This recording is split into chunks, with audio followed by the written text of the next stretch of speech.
Voici le tableau de variation d'une fonction f définie sur moins 7, 5. On nous demande si cette fonction admet des extrémums sur cet intervalle moins 7, 5. Donc voici le tableau de variation. X varie de moins 7 à 5.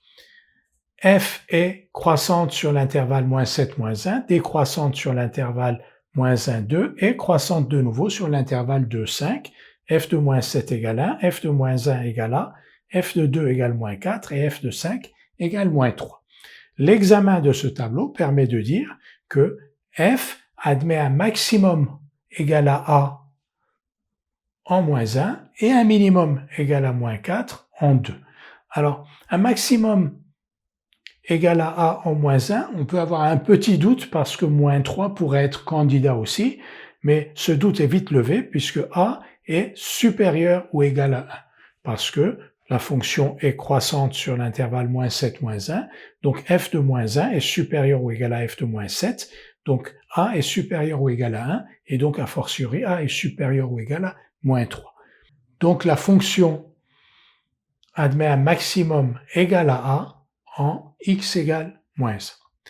On va formaliser tout cela. On va donc dire que si x appartient à moins 7, moins 1, f de x est compris entre A et 1. Si x appartient à moins 1, 2, f de x est compris entre A et moins 4. Et si x est entre 2 et 5, f de x est compris entre moins 4 et moins 3.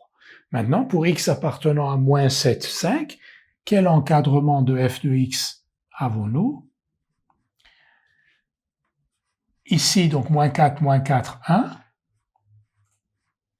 moins 4. Et de l'autre côté, A, moins 3. Alors, quel est le réel le plus grand entre A et moins 3? Et là, on voit ici tout de suite que A est supérieur ou égal à 1. Donc, A étant supérieur ou égal à 1, il est a fortiori supérieur strictement à moins 3. Donc, ici, A.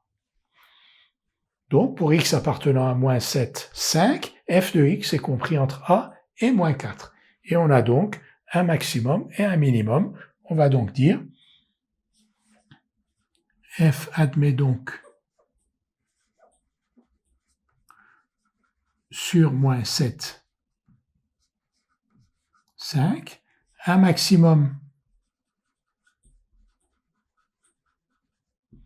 égal à A en x égale moins 1, un minimum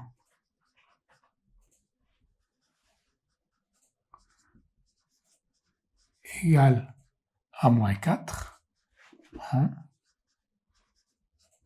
x égale 2.